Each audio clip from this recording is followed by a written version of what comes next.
Hello, my Teaserking family. How is everybody today?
Sorry about that. Just saying my happy New Year's to my girls.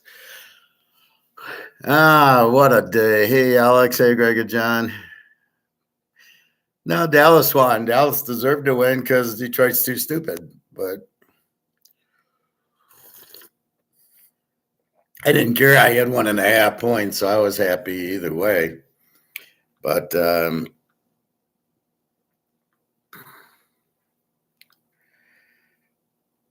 it now forces Philadelphia, which is really what we want. It forces Philly and Frisco to play, which is perfect for us. We've already bet a lot on Philadelphia over. I would have taken Philly, except their defense is so bad, even against Arizona. Or yeah, they got Arizona. So even with that, Kyler Murray will get him a little bit of points, not a lot. He doesn't score a lot, maybe 17. But I look for Philly to light it up.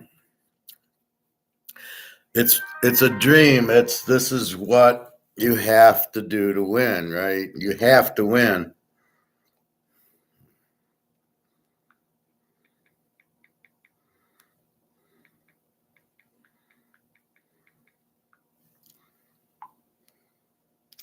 Sorry about that. It's 7 hours ahead in Russia, so it's like 6 o'clock. Well, let's go to the line first. Anyway, this today is just loaded. The only one I'm really not sure of is Jamar Chase. He's questionable with the shoulder. I'm assuming he's out. But Cincinnati, I guess mathematically is still in it. But I still like Kansas City under there.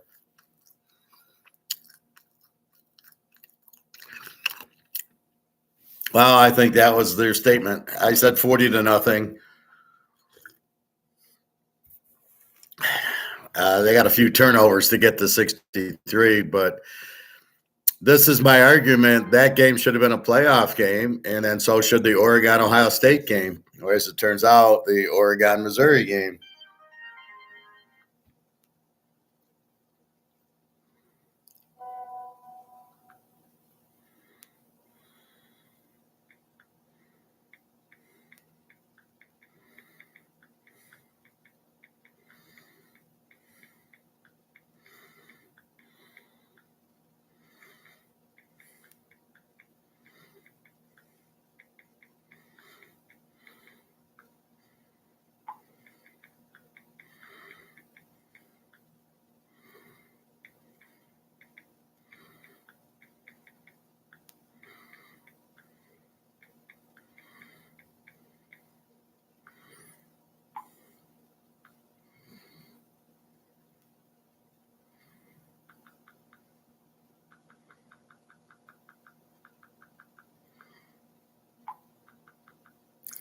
All right, sorry about that.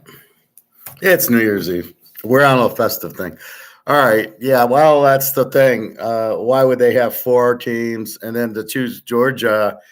I'm telling you, Georgia would have won the NFC South and North and the AFC South. You telling me they couldn't beat Jacksonville and Houston? Come on.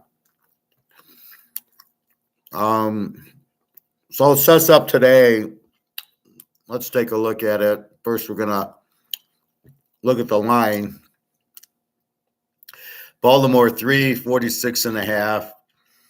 Buffalo 14.5, 40.5. We got the Bears 2.5, 38.5. We got Houston 3.5, 43.5. We got Indy 3.5, 41.5. I don't understand that line.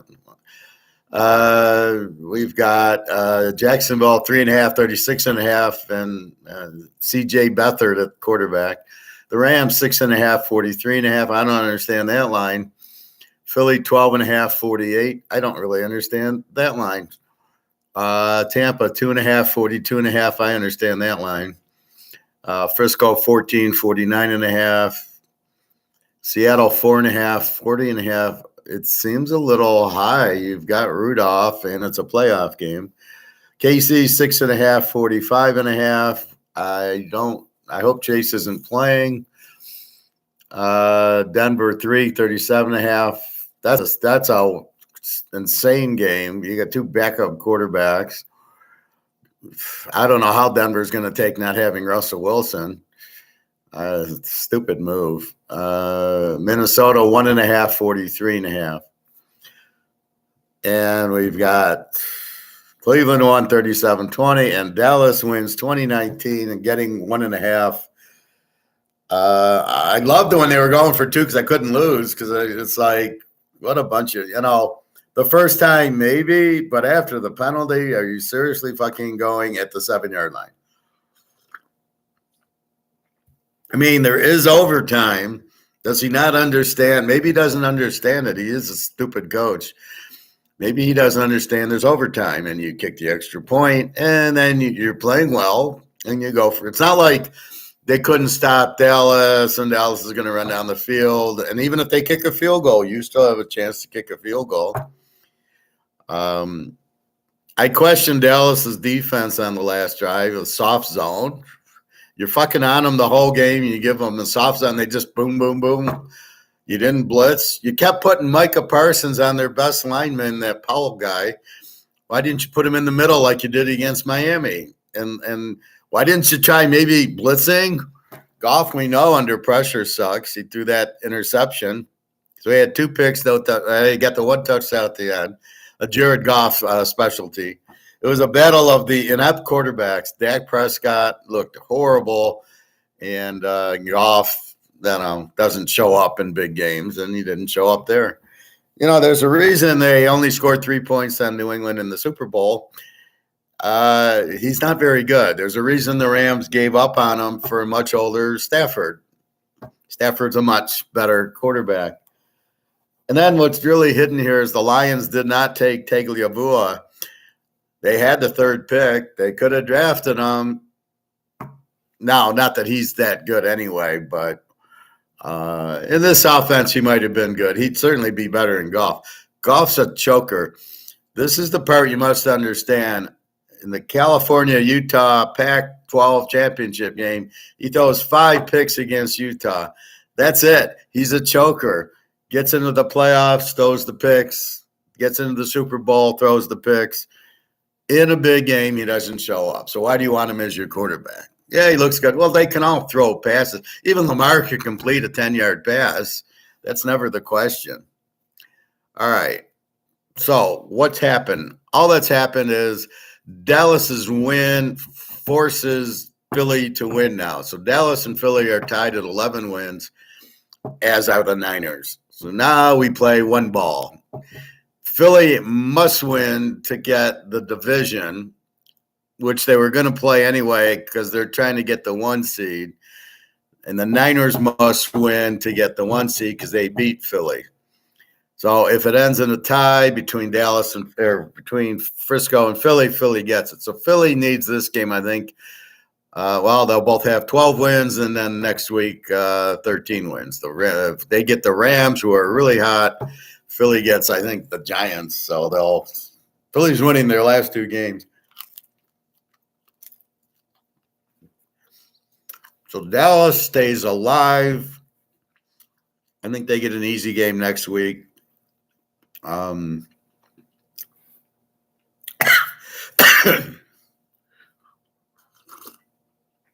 Since the Lions clinched their division, I mean, that's why we took them. They didn't need the game. They played well for not needing it, or Dallas just played poor. I just saw the second half. I turned it on. It was 10-7. Sometimes in my world, I need to watch the game, and I win it. If I don't watch it, they lose. But as soon as I turn it on, boom, field goal Dallas, touchdown Dallas. Okay. I was surprised it was 10-7 when I turned it on. Like, where the fuck's Dallas been? The Lions have a 27 defense. Hello. So the score wasn't much off. What did I say? I said 37-24. Well, when you looked at the defenses, Dallas has a 20 defense. Detroit got 19. Would have had 20 if they kicked the extra point. And Detroit's got a 27 defense. Dallas held the 20. That was why I was surprised at. Dallas not. You got to throw on Detroit.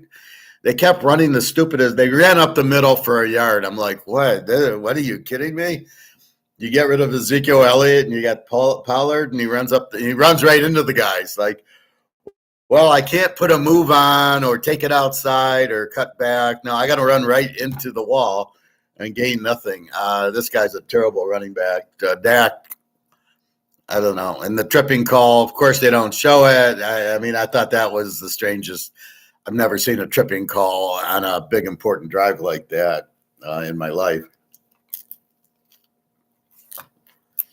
The refs get too much involved in the game, too many penalties.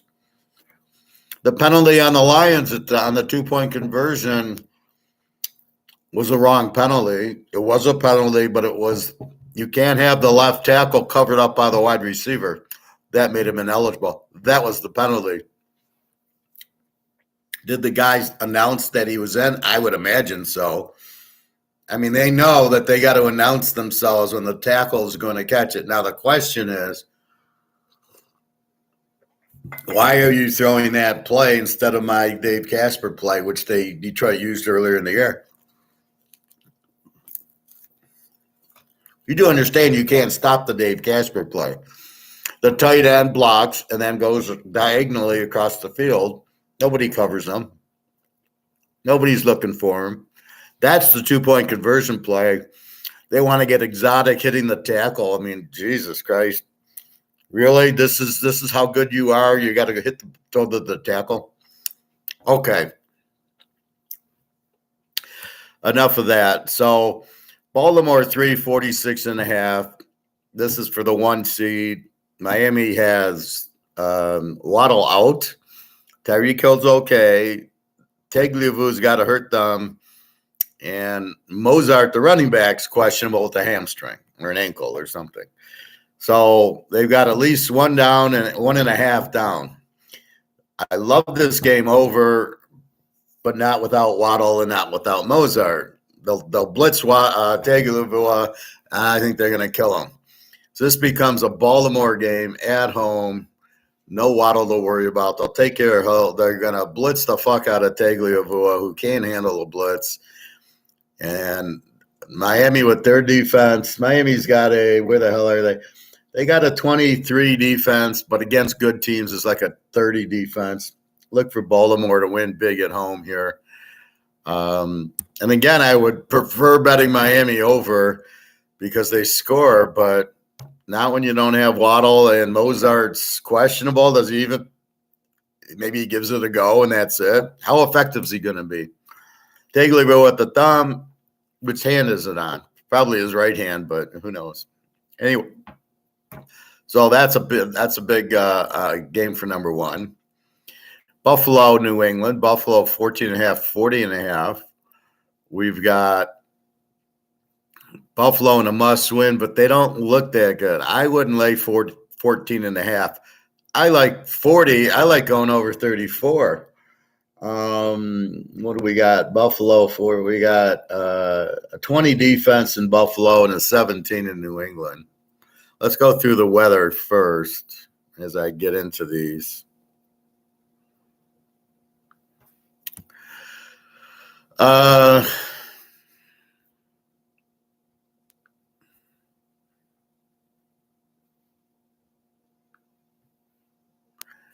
Okay. So Miami at Baltimore, it's 48 degrees in Baltimore, 7-mile-an-hour winds. So weather's not a factor. I don't think the weather's a factor in any game today. Nothing much. New England, Buffalo, it's 37 degrees and 6-mile-an-hour winds. So you got no wind in Buffalo and a small chance of rain. Big deal. That's not the issue. We got Zappy against Allen. Chicago, 34, 11-mile-an-hour winds, 59% chance of snow, which is fine. It's a low over under. Actually, it's been coming up. It was 37. It looks like about 38 now.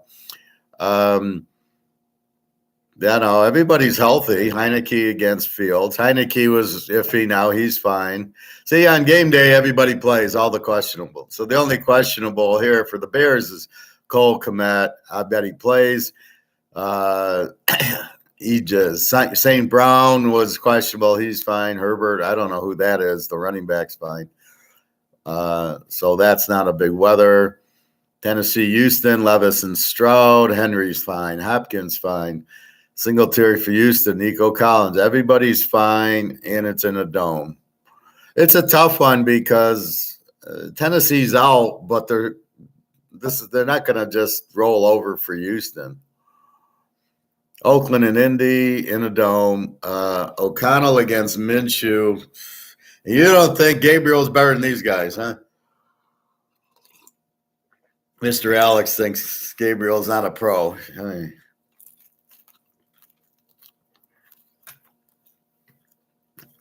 I might agree with you in a normal NFL, but when you got guys like Aiden O'Connell from Purdue against Minshew, he's better than that.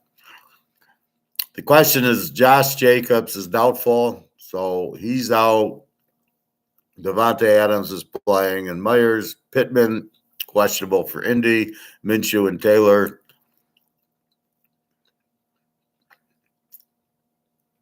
Carolina, Jacksonville, 58 and sunny, 7-mile-an-hour winds. You're not going to have a weather. It's Bryce Young against Beathard.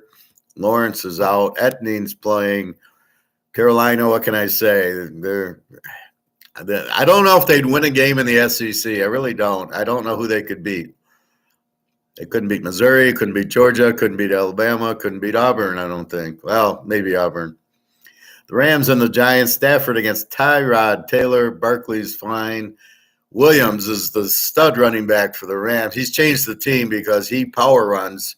He gets 100 yards a game. And then you got, by the way, Stafford to Cooper Kupp and Nuka Noka.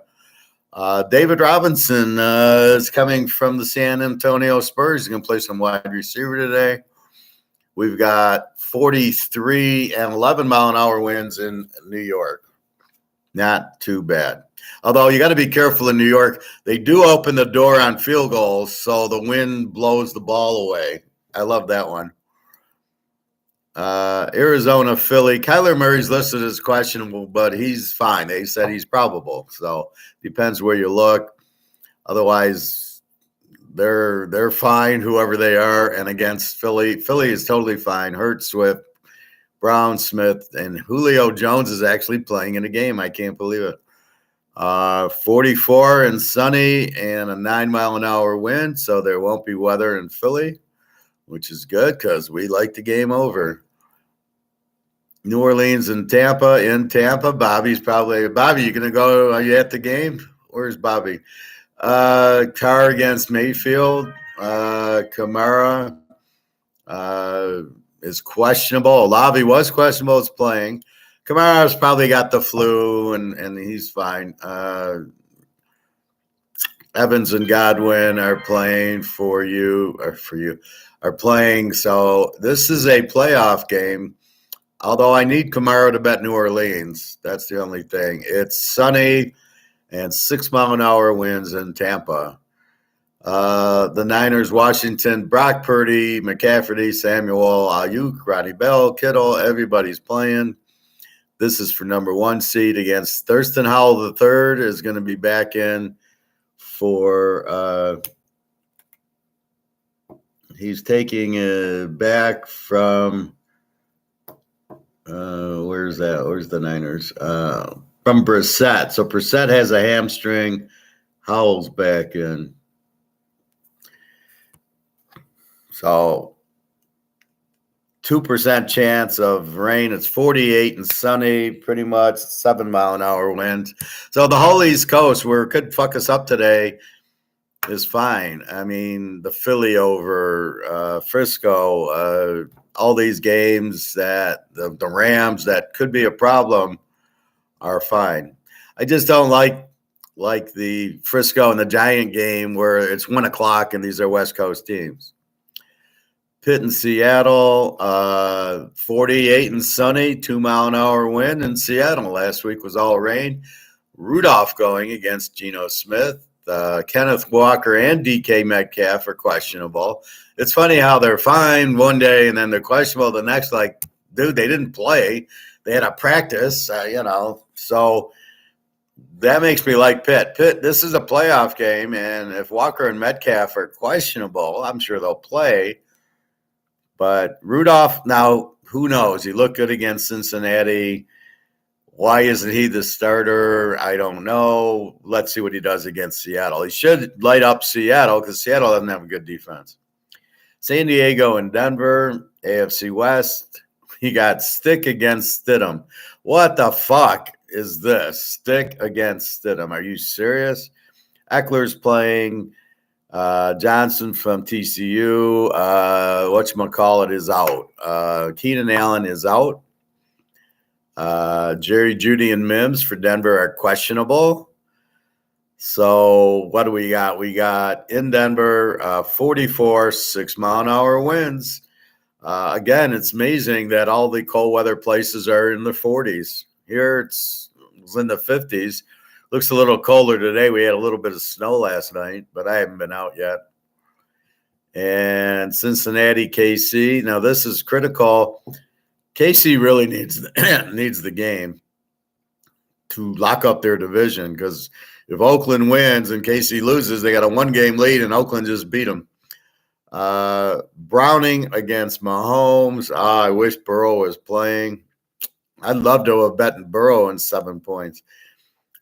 Chase is questionable with the shoulder. Higgins and Boyd and Mixon, but you got Browning at quarterback. Mahomes, Pacheco's questionable. Their receivers suck except for Kelsey. And Green Bay Mini in a dome. Jordan Love against Jared Hall. Jared fucking Hall. Really? This is the best you could come. See, the problem is when you pay Kirk Cousins $35 million, this is who you get as a backup. This is the problem, paying him $35 million. It's a salary cap league, but forget that. The owners, it's like the Lions. The owners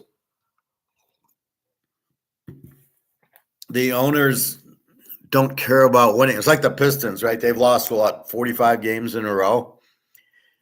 And they're yelling at the owner to sell the team. He's like, why should I? It's like telling me to sell my Montana rookie card. Why should I? I got the card. I don't need to sell it. So why should I? And it's the same thing. They're the owner. He gets TV revenue, a little bit of it. He doesn't care about the ticket revenue. Why people go to the game in the first place, this is the problem. Don't show up. You have an NBA game and nobody in the stands. That gets the attention more than sell the team, because he ain't going to sell the team. So think about it. Let's go to economics for a second. You're the owner. It's revenue minus expense for income. The revenue comes from the TV, not from the people coming to the games. Minus what I have to pay my players, that's my profit. Well, I pay my players anymore. The more I play them, the less I get. I don't care if people show up. I'm guaranteed the TV money. So now we take that to the Lions and they do the same thing, or in this case, Minnesota.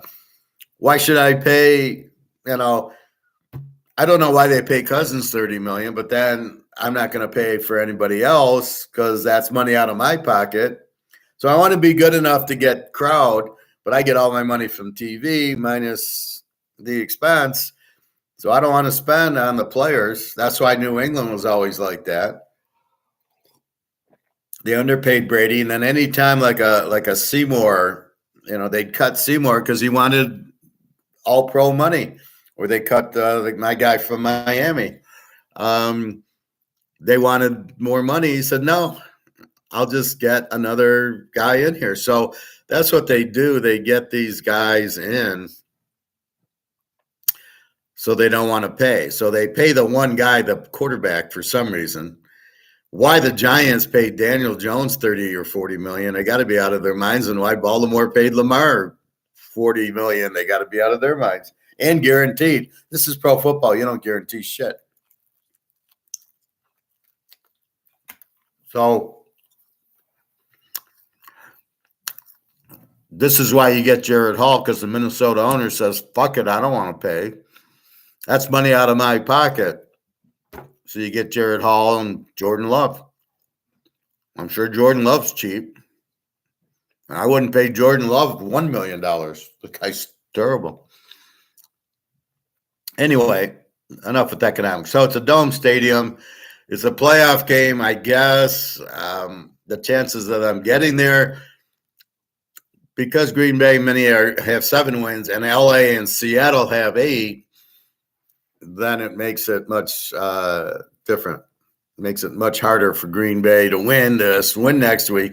LA's got to lose at least one, but they're not going to lose today. I mean, that ain't happening. So let's go back to the. So where were we? Walking down. So Buffalo in a must-win, 14.5 is a big number. They don't look that good, but 40.5 in a must-win. So if Buffalo wins, they beat Miami next week, who's injured, then they win the AFC East.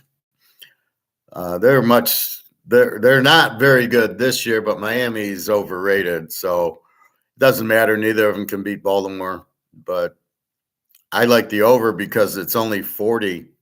See, again, Vegas is sitting there analyzing New England with Mac Jones numbers. But when you look at Purdy numbers, he scores in the 20s. Buffalo will get in the 30s, no problem here.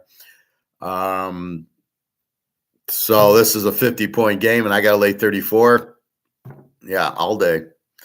Atlanta, Carolina. Atlanta has an outside chance. New Orleans and Tampa are ahead of them. Tampa has the lead, so if Tampa wins, I think they shut out Atlanta. So they'll have a 2-game lead. There'll be 1 left. So Atlanta needs the game and hope that New Orleans wins, and they probably get New Orleans or Tampa next week. The Bears are out of it, but they're playing good. They won 6 games. This is like a bowl game. Does Fields play? Who plays for the Bears? The Bears are actually favored, which I don't understand. 2.5, 38.5. That I love as over 32.5. The Bears play over games. Atlanta will score in the 20s. Chicago at least in the 20s. That's 40. We need 32. Yeah. Okay. Thank you, guys. I'll go through my predictions in a minute. Houston, Tennessee. Houston must win. Tennessee's out of it. Houston 3.5, 43.5. You do have Stroud back, although I don't know if that means anything.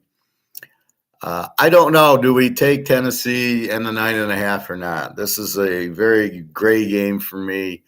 Very hard to see it. And then Tennessee games, I more like to go under in the game. Because when you got Derrick Henry, on one hand he scores touchdowns for you, on the other hand he runs the ball 30 times and eats the clock up. So it's a catch-22 with in the Tennessee games. Oakland and Indy, this is a playoff game. Both teams must win, so that should be a close game. Indy 3.5, 41.5. The way Oakland's defense is playing, and you got O'Connell, this is an under game, just like the Kansas City one. You held Mahomes to 14. You're holding who the fuck's Indy's quarterback, Minshew. Yeah, you're holding him under 20 also. And the beauty is you can't score because Jacobs is out, and then your quarterback's O'Connell, who couldn't score in the Big Ten. So how do you end up with O'Connell? I mean, this is how bad the New England coach was for them. He had Garoppolo, who is always injured. I don't think he's ever played where he wasn't injured. Even in New England, he played one game, got injured, sat out, and that's where you met Jacoby Brissett. They'd go to the third string quarterback. And then at Frisco, he's always injured, and you bring him here. And then you leave yourself O'Connell, a rookie who doesn't know what he's doing, who did know what he was doing at Purdue. He was not like it wasn't like Drew Brees. Drew Brees at Purdue, you knew was going to be a superstar. This guy, he had average numbers, so this is why they're a great under team. Jacksonville, Carolina. So Jacksonville 3.5, 36.5. Problem is, this would be a lock, Jacksonville. Carolina is 15-0 against in a teaser. What a beautiful sight. Problem is, Trevor Lawrence, he's got a bad shoulder. He's got a bad ankle. He's got a concussion. He ain't playing. Normally, I'd like that, but then you get Beathard, C.J. Beathard, who I think played a little for the Niners. I don't remember. I know that was Nick Mullins, but I think he played one or two games. I guess the only way you can play this is under because you're not going to get points from Jacksonville. They're going to have to run. And Carolina. Now, this is where the deception comes in. Beathard goes and throws for 300 yards. You're like, what the fuck? So it's really confusing how good Beathard is. I don't think he's that good. We know Steve Young on Carolina sucks. Defensively, we got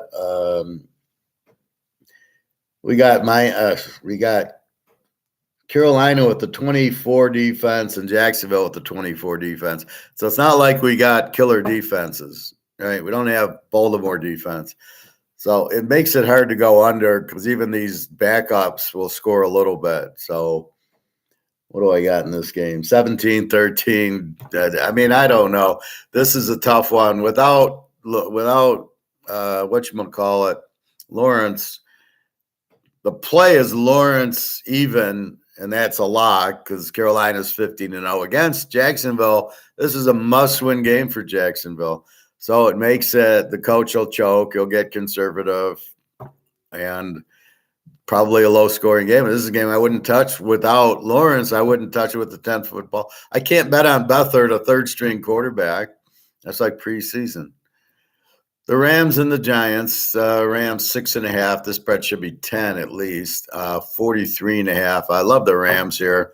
They're playing so well. The running back's looking good. Stafford looks like he's 10 years younger. Cooper Kupp's playing. Aaron Donald's playing. And who do the Giants? The Giants are starting Tyrod Taylor and Danny DeVito in the wings. Tyrod Taylor runs around a little bit, but he's not a good quarterback.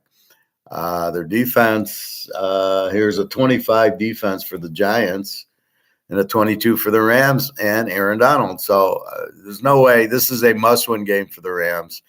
They're 8-7, so they're behind Dallas. And then they're the second wild card with Seattle at 8-7. So Seattle wins and they lose. They're behind. And then there's the Packers who can catch them or Minnesota. And maybe I guess Tampa, New Orleans could catch them. So this is a must win, and they're playing a weak Z team in the Giants. So look for the Rams, pretty big here. Philly, our free pick today, Philly, Arizona. Hard to play Philly minus 12.5 against Kyler Murray because they don't have a defense. So when we break the game down, Philly's the 28 defense and Arizona's the 27.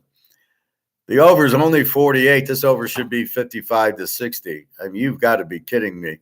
A 48 with the 28 defense going against the 27 defense, and Philly, an over team's going to score at least 35 points here.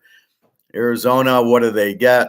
It's a 12-point spread. Maybe you go 6.5, but I love the over at 42 is a joke. I mean, this at halftime should be pretty damn close to the 42. I doubt you'll see a 3-0 halftime here. You're going to see probably a 28-10 halftime here.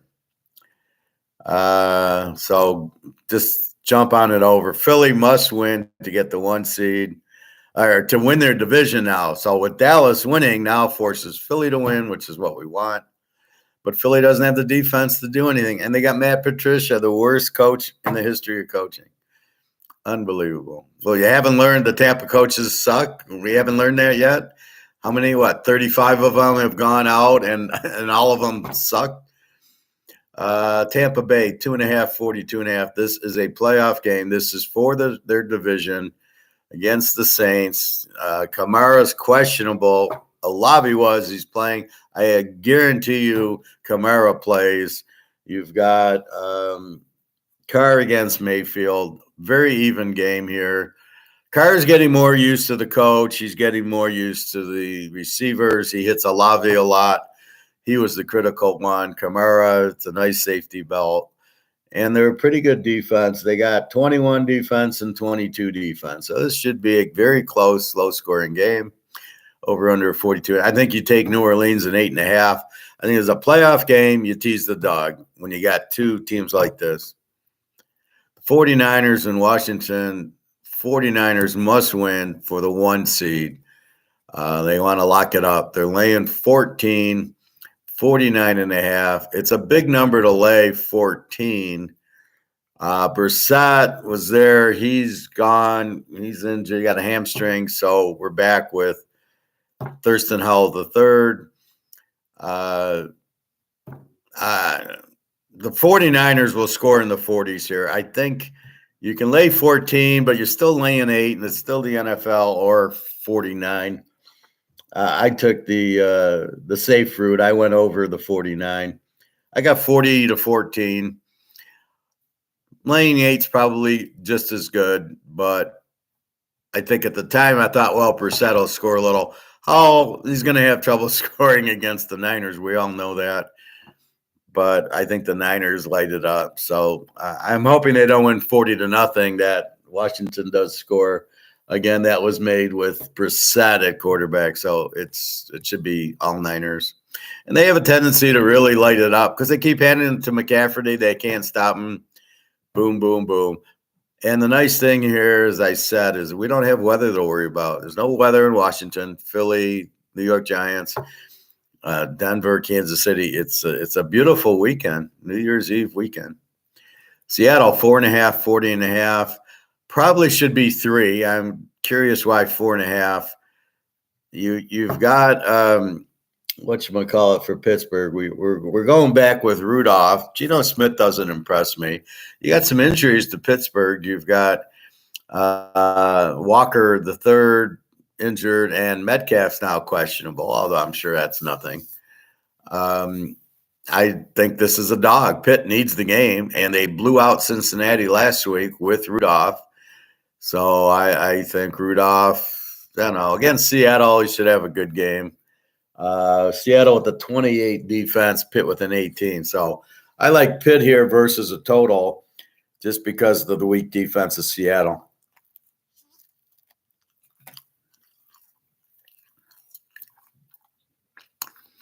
Kansas City, Cincinnati. Again, we got good weather. We got KC 6.5, 45.5. Jamar Chase has the shoulder issue. If he's playing, it's a little different. Without him, I love the under 45.5. I think the under here should be 37, 38. Kansas City doesn't score. Cincinnati's got a decent defense. I think without Chase, I think KC shuts him out. Browning showed what he's against. I just don't think he's all that. He's okay, but he's not that great.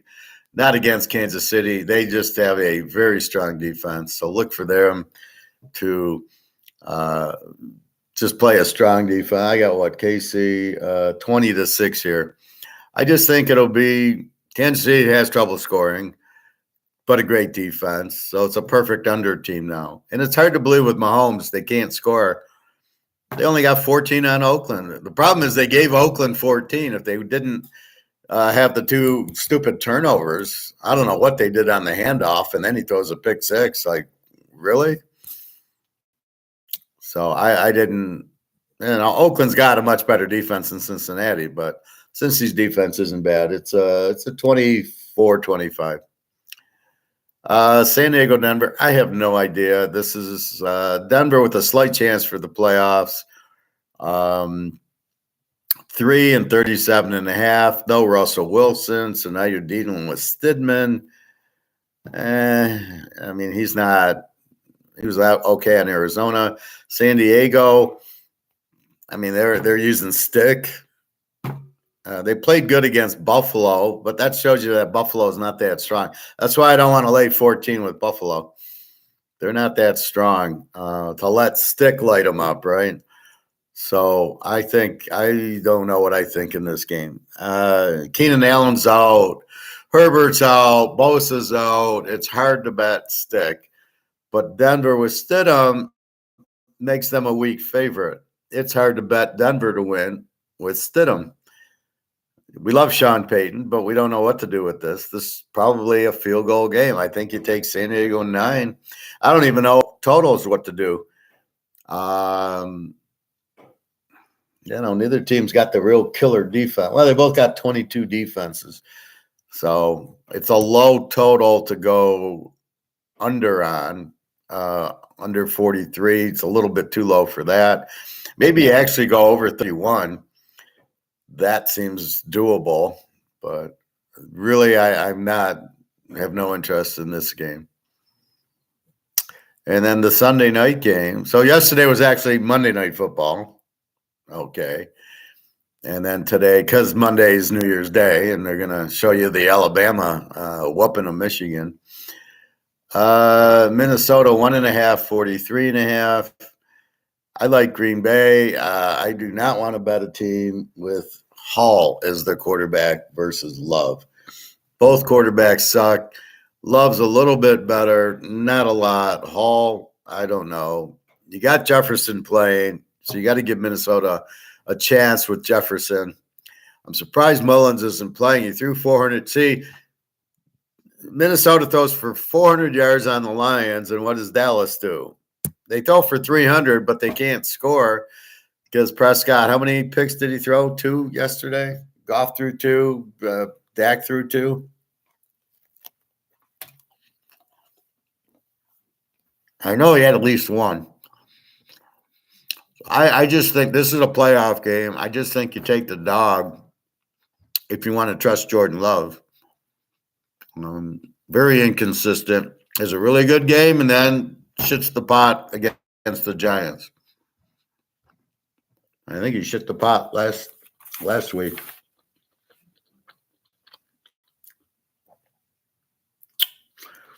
Yeah, they put up 3, but gave up 30 to Carolina.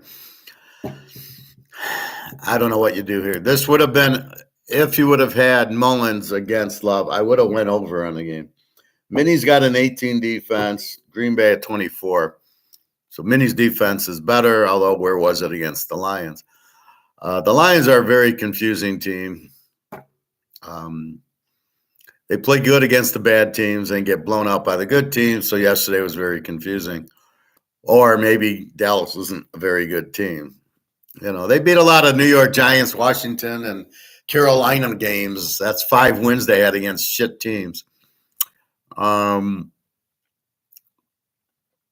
So I think that's the problem in the league. You think a team's good, and they're really just there's so many bad teams that they're beating the bad teams, and there's only Frisco and Philly and Baltimore and what? Maybe is Kansas City good? Buffalo, no. Miami, no. I mean, there's only 3 or 4 really good teams. Then you got the next stack of, well, there's Buffalo, there's Miami, there's, Cincinnati. Well, Joe Burrow will play Kansas City, Oakland, Dallas, Detroit. That's the second tier. And then you got your Carolinas and the rest of the boys. So it's a very strange league that there's so many bad teams in it, so many bad quarterbacks.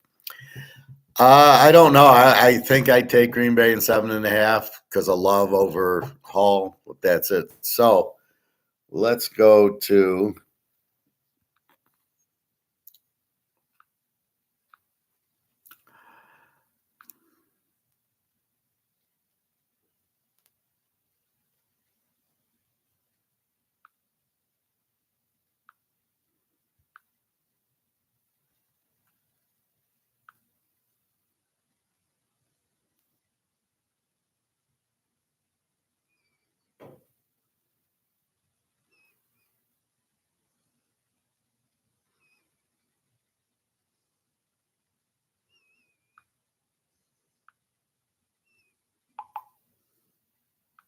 just a second.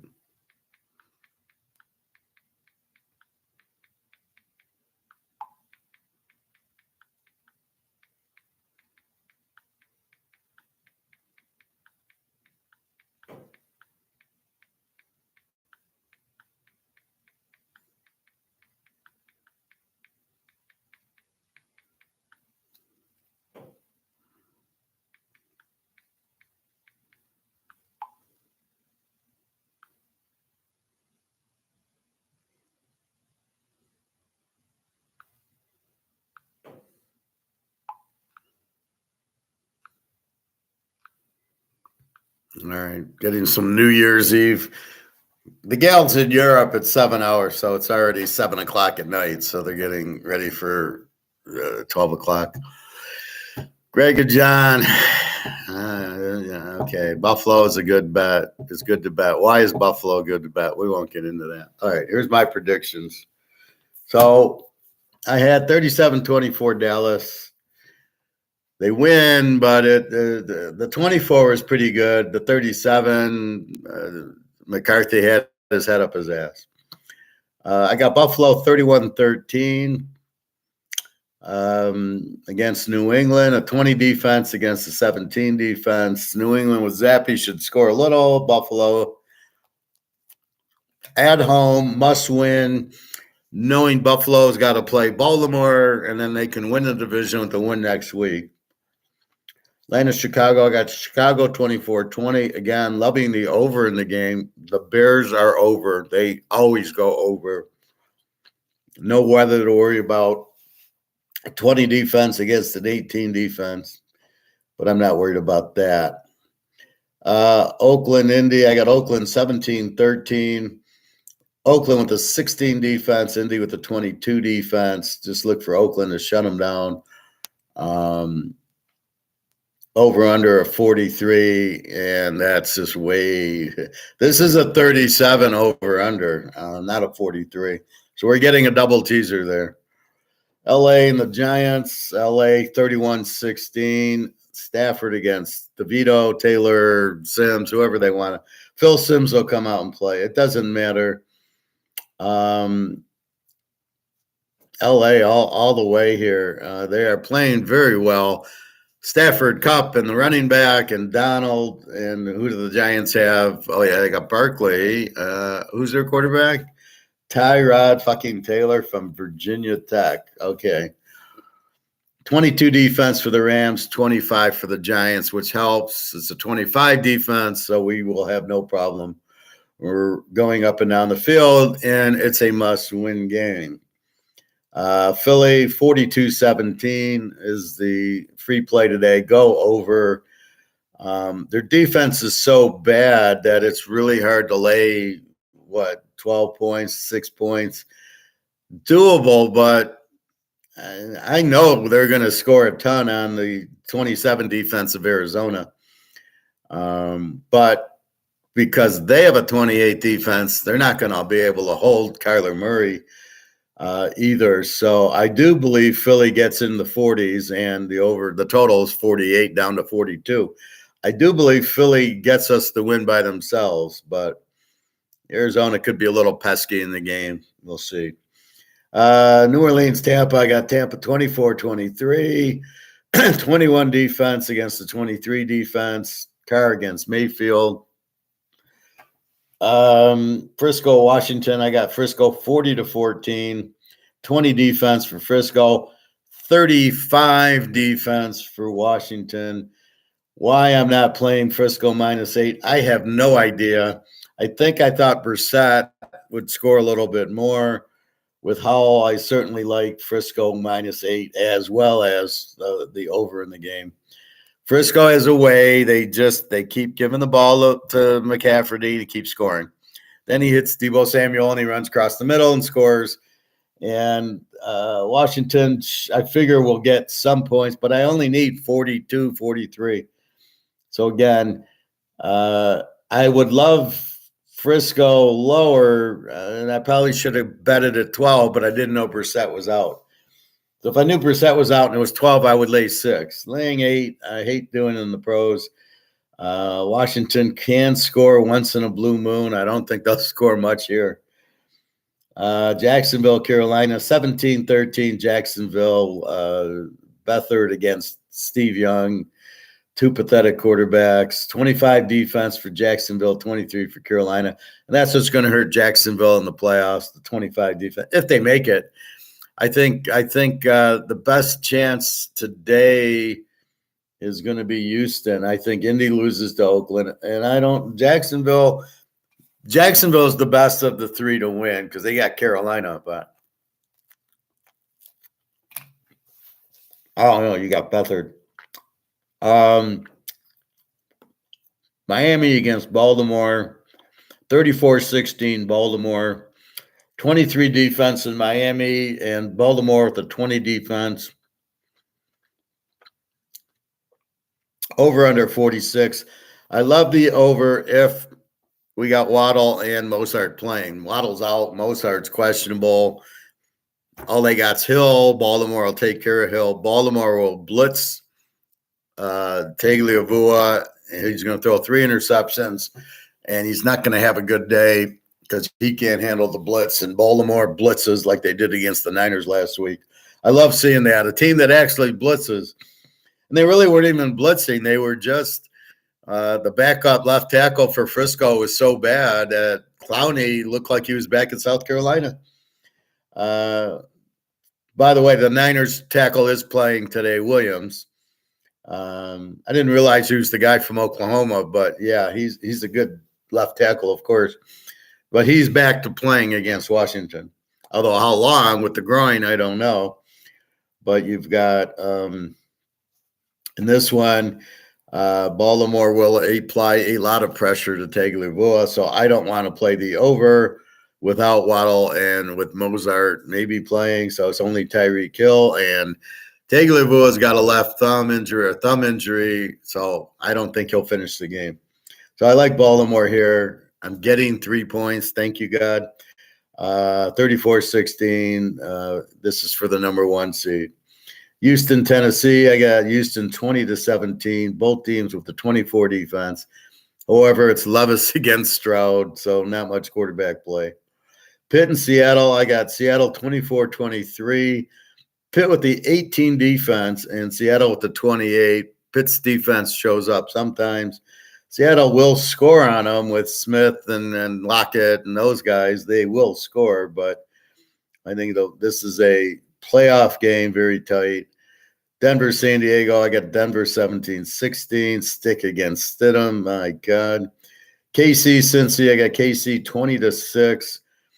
Love the under in the game. Browning against Mahomes. They figured out Browning last week. Look for him to throw a few more interceptions against this KC defense, which is better than the Pitt defense. But it's a 21 defense versus the 25.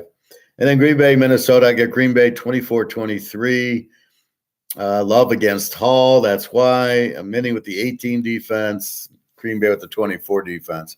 So what I've done is I've taken the last 6 weeks and I go into my stats and I just take the last 6 weeks of points against and I come up with the average. So the initial, like the Jets are 21 if you look at the whole year. If you look at all 16 weeks. But if you just look at the last 6 weeks, it's a 24. It's 3 points difference.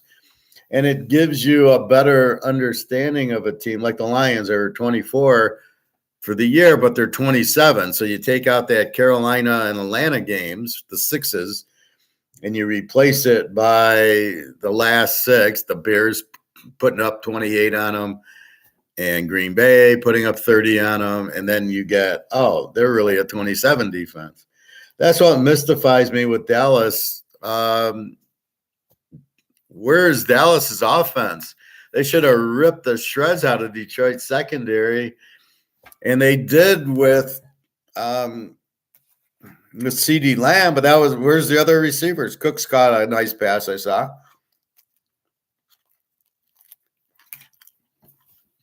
They ran the ball way too much, especially running up the middle. 1st and 10, we're going to run up the middle, and he gains nothing. 2nd and 10. What kind of fucking play was that? Where were your screen passes? Worked good against Miami. Where was that?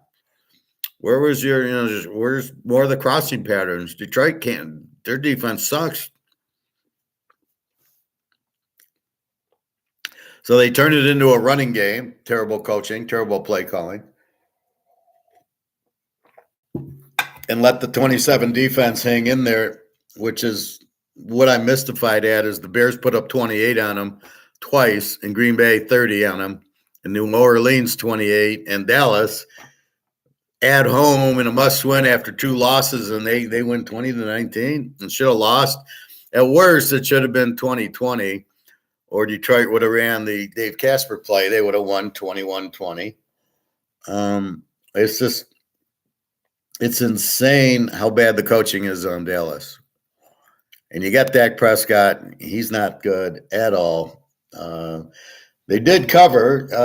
So now they're 14-1 as a home favorite, but Detroit's not that good. They made Detroit look better with the 27 defense. So anyway, so New England with the 22 defense is 17 the last few weeks. A lot of it's because Zappi's moving the ball, resting the defense. And let's see, Chicago 23 defense is down to an 18 defense. So they're playing very well at home. And you saw it against Detroit winning 28-13. Now, it was windy that day, but still, they just shut them down. Oakland was a 20s, now a 16. So you can see the logic now. I'm betting Oakland under because they were a 20. They're a fucking 16 defense. That's pretty much the best one. Baltimore, you think's a 16's a 20. Now, granted, their schedule got a lot tougher, but the last 6 games, it's a 20. Pitt's an 18, and Minnesota's an 18. But they didn't show it last week against against Detroit. Yeah, 30-24. I bet Minnesota. I bet the game over, but Minnesota's 18 defense was nowhere to be seen. So it's a lot of it is who are they playing? If you're like the Giants and the Rams, the Giants are a 25 defense. And they're going up against Stafford and this offense. They don't have a chance. Good coaching, strong quarterback play, which is sorely lacking in the NFL. My God. Josh Allen is okay. He's not great. Heineken and Fields, O'Connell and Minshew. All right, Stafford, very good. Tyrod Taylor. And then you got Kyler Murray and Hurts, both kind of running quarterbacks. Carr and Mayfield are okay. Purdy, he's probably the best. And then, well, after Mahomes and Burrow, against Thurston Howell the third. This is your starting quarterback. Thurston Howell, you're the third you select. Unbelievable. Young and Beathard, Levis and Stroud, Rudolph and Smith, Stick and Stidham, Browning, and then Hall and Love. So Mahomes, Burrow, Geno Smith, Levis and Stroud will be nothing. Tag and Lamar are both. Tag looks pretty, but he sucks. And Lamar, we know, can't hit a pass over 10 yards. He kind of pushes the ball now. He kind of aims it. But he just wants to run, and you don't win with running quarterbacks. So that is today's NFL. So Buffalo must win. Atlanta must win. Oakland and Indy's a playoff game. They both need it. The Rams must win. Philly must win. They got to for the division. New Orleans, Tampa, playoff game. Frisco must win for the 1 seed. Jacksonville must win to try to win their division. Miami and Baltimore, it's for the 1 seed. Tennessee, Houston. Houston must win. Pitt, Seattle, a playoff game. They both need it. San Diego, Denver. Denver really needs it, but you're starting Stidham.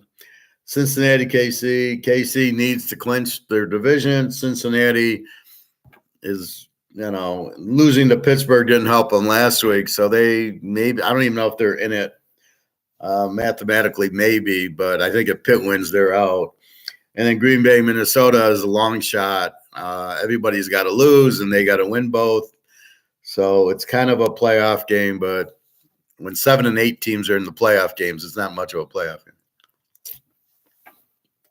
Well, free pick Philly. Free pick Alabama. Let's see what Alabama still. Well, let's take a look at the line. Did anything change?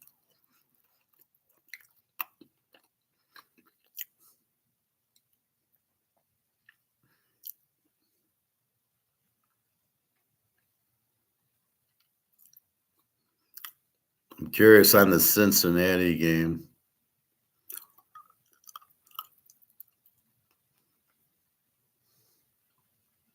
No, KC's still 6.5, which is good. It's 12 o'clock. If Chase was playing, that line would have moved.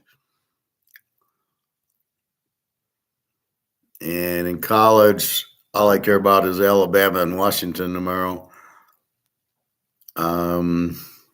Michigan's still 1.5. I don't understand. And Texas 4.5, 62.5.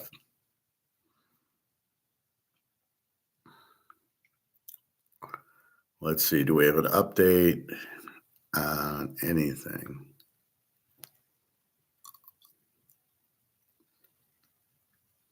Looking for anything close. Miami, Baltimore. Mozart's out. They're going with Acne. So Tagliabue, Acne, Hill, C. Wilson, and Barrios. So Waddle and whatchamacallit are out. Mozart are out. Acne's, I think he's from A&M's pretty good. But all you got is Tyreek Hill, and everybody's going for Baltimore. So huge difference there. And the line doesn't move. That's odd. New England, I don't know. They got Rieger, Gesicki, Ezekiel Elliott. Dallas needs Ezekiel Elliott. Buffalo is all set. Oh, okay. Now it's putting in the inactives. So Mozart's inactive and Waddle's inactive. Hamilton's inactive for Baltimore, the safety from Notre Dame. Josh Johnson's on Baltimore. Oh my God.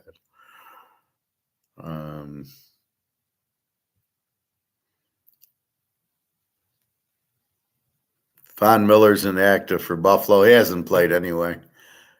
Once he got hurt, he's all done. They should get rid of him. Atlanta, Chicago. Atlanta, Brooks Robinson's playing. Heineke, Drake London. Okay, so Atlanta's out. See, they got Logan Woodside, a really good quarterback from Toledo. I don't know why they're going with Heineke when Woodside's actually much better. And the Bears, Foreman's out. They got Herbert at instead, the running back. And Mooney's out. They got whoever, Tyler Scott, whoever the hell that is. Tennessee and Houston, Levis and Stroud, Henry and Hopkins. Everybody's there. Nothing for Tennessee. Case Keenum is now. Here's interesting: is Case Keenum's inactive, so Stroud gets hurt and he's injured going in. You don't have Case Keenum. Who the fuck's your backup? Oakland and Indy. Josh Jacobs is out. That's good news. We want the under. Indy. Zach Moss is out. And some defensive guys I never heard of. Carolina, Jacksonville. I could name guys on Carolina, and you'd have Troy Hill. Does anybody ever hear that? What position does he play? Jacksonville, of course, Zay Jones is out, and Trevor Lawrence is out. So it's Beathard, Etienne. Wouldn't want to pay to go watch that game. The Rams, Stafford, Williams, Cup, Pukanuka, and Robinson. So they're healthy, really. And then the Giants, I couldn't tell you anybody except for Barkley's all I know that. Arizona, Philly.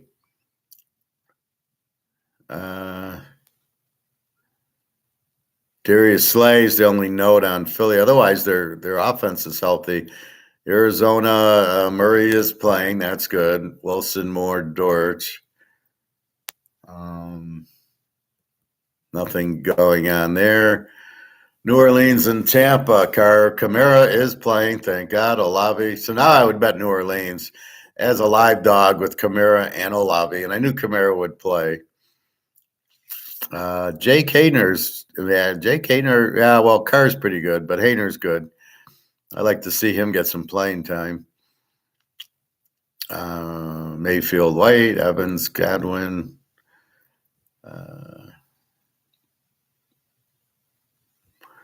Frisco, Washington. Frisco's healthy. Brissett's out, obviously, for Washington. He's got a hamstring, so he's just inactive. Nobody else. Pitt, Seattle. Now, they don't list the inactives for the 4 o'clock game, probably till 3 o'clock.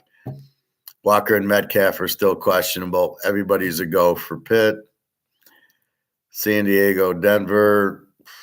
Judy and Mims are questionable for Denver. San Diego does not have Keenan Allen. He is out, as well as Herbert. Cincinnati, KC, Chase is still questionable. It's a 4 o'clock game. And Pacheco. Now, Pacheco we saw is going to play, but Chase is questionable. I don't think he'll play with the shoulder, but I could be wrong. And Green Bay, Minnesota, Addison's questionable for Minnie, and the C. Watson's doubtful for Green Bay. So nothing really new there. Well, we did see that. Arizona, Kyler Murray's playing, but I knew he was playing. I already knew that, so not much. TK should coach. I should be GM. I should be president. Yes, I think so. I'll put it this way. If I was the GM and a coach on the team, we'd be in the playoffs every year. Because I understand the fundamental of what you want to do. If this Campbell guy was my coach, and I'm the GM, I would have fired him last year.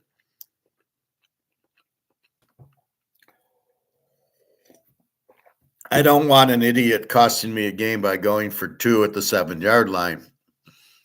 I would have questioned the go for 2 in the beginning, but I definitely questioned the go for 2 at the 7-yard line. Like, dude, let's tie the game up. We'll go to overtime. It's okay. We can go to overtime.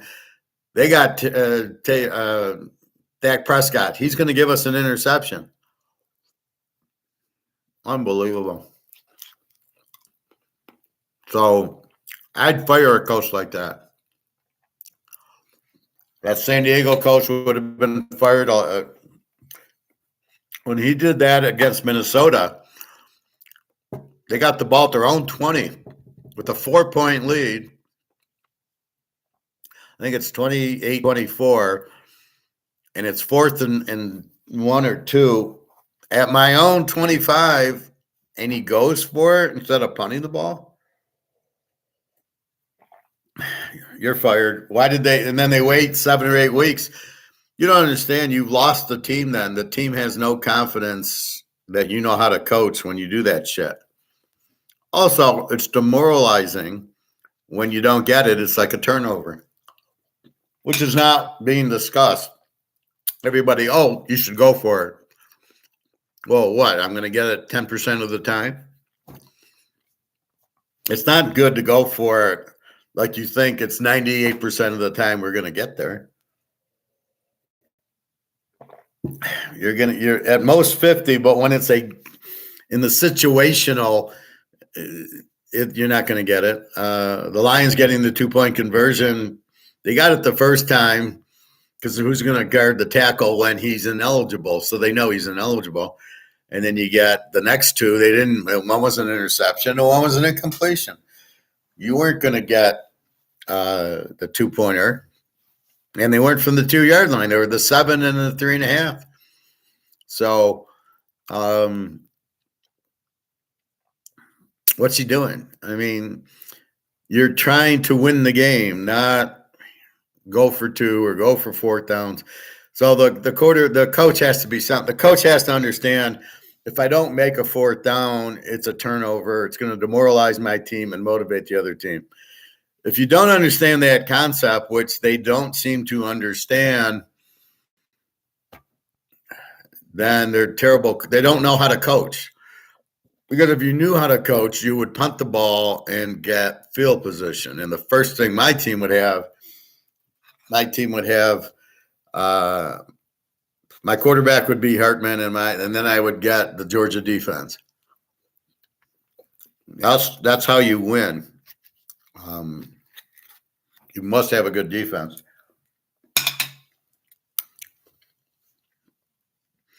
So those are the key fundamentals of what you need. And but they don't even understand that. They don't understand you punt for field position. You have a defense, get a better defense. Anyway, that's how I would coach. That's how I would GM. I would get a Hartman as a quarterback, or Bo Nix or Penix. I don't know about Caleb. After seeing Joe Blow throw for 6 touchdowns, I'm wondering, is it really Caleb, or is it just this system that makes Kyler Murray look good and makes Hurts look good, and they get in the pros and they stink? So I don't know, but you need a balanced offense and a strong defense. Strong defense, I can win. Look at Georgia, 2 national champs, and then they let Milrose go for 27. Anyway, so I guess that's it for football. We got Alabama tomorrow, Texas-Washington game, and then tonight I just read you all the scores. Free pick, Philadelphia. I got like 4 locks going. I can't keep track of all of them. 1 lock, 2 locks, 3 locks.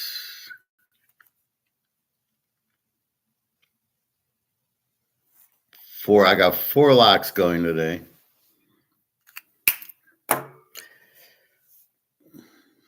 I'm not sure I won't add 2 more.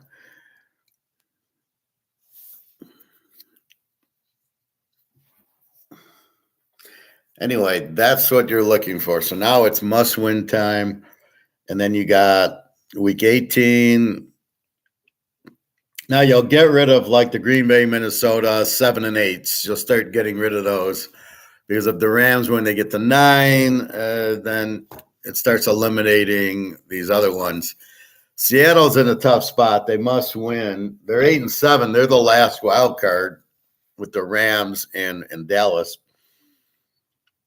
So they have to win to keep Green Bay, Minnesota winner at bay, and then all the mess in the AFC South at bay.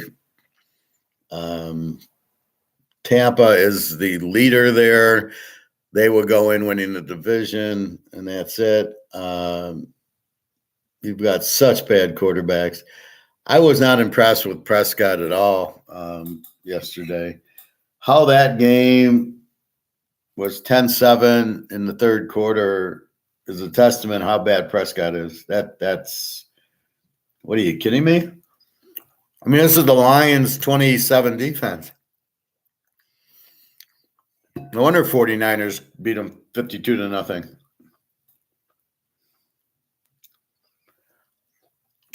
Dallas only has CD Lamb. That's it. And they don't have a running attack. Pollard stinks. He runs right into the guys. He showed you Barry Sanders. You think Barry Sanders runs right in the line? Hell no. He dinks and dunks, or Walter Payton or Gale Sayers or Jim Brown. They would have not ran into the line. Okay, they don't do that.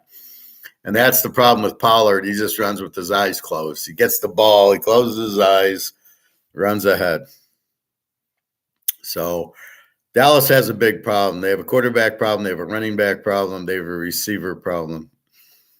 And Micah Parsons kept lining up on the same spot against Detroit's best offensive lineman. Maybe I should line him up inside against the guard who sucks and let him go to town on the guard who sucks, not on the tackle that's good. I thought that was a huge mistake by Dallas, as well as the end of the game, playing a soft zone. What the fuck was that?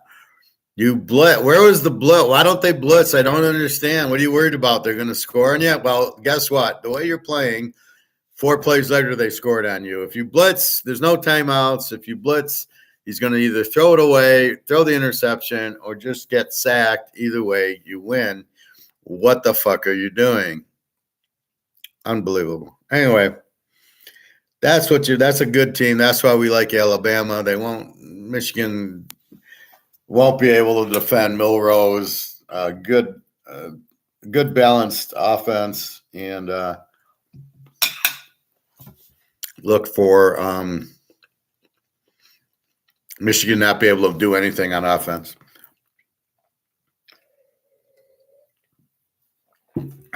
Alabama's defense is very strong, and Michigan likes to run the ball. Guess what? You ain't going to run for 50 yards against Alabama's defense.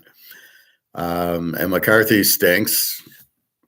I like McNamara better. He at least took you to the gym. He put up 20 points on Georgia. It was huge. I don't get McCarthy. What has he done? He runs around a little bit. Big deal. He can't throw the fucking ball. He got lucky against Ohio State that Ohio State had idiot secondary that didn't see the ball coming to intercept it. And then they had the one interception in the end zone that they called a touchdown. I thought that was weak. All right. I think that's it. Let me know if any more football questions.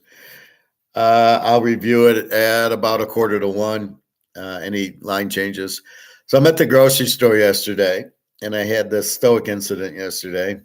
So I'm getting popcorn and pita bread, and I think I needed a yellow pepper. And so I go to the popcorn aisle, and there's a guy with this cart kind of blocking the popcorn. He's like sitting right at the popcorn. So I go up to him and I go, "Excuse me, I want to get to the popcorn." He starts yelling at me, "Why am I this close to your kids?" So he's got 2 young ones, maybe 4 or 5-year-olds in the cart. And he just starts yelling at me, like, why are you so close to my kids? And I'm thinking, what are you in, like, child labor or something, like trafficking? I mean, why would you even worry about that? I was wearing this. Do I look like I'm going to kidnap your kids? I couldn't believe what his problem was. I think he was on drugs and just ridiculous. And he's like, "Why are you so close to my kids?" I'm like, "Dude, I don't even know you have kids in the cart.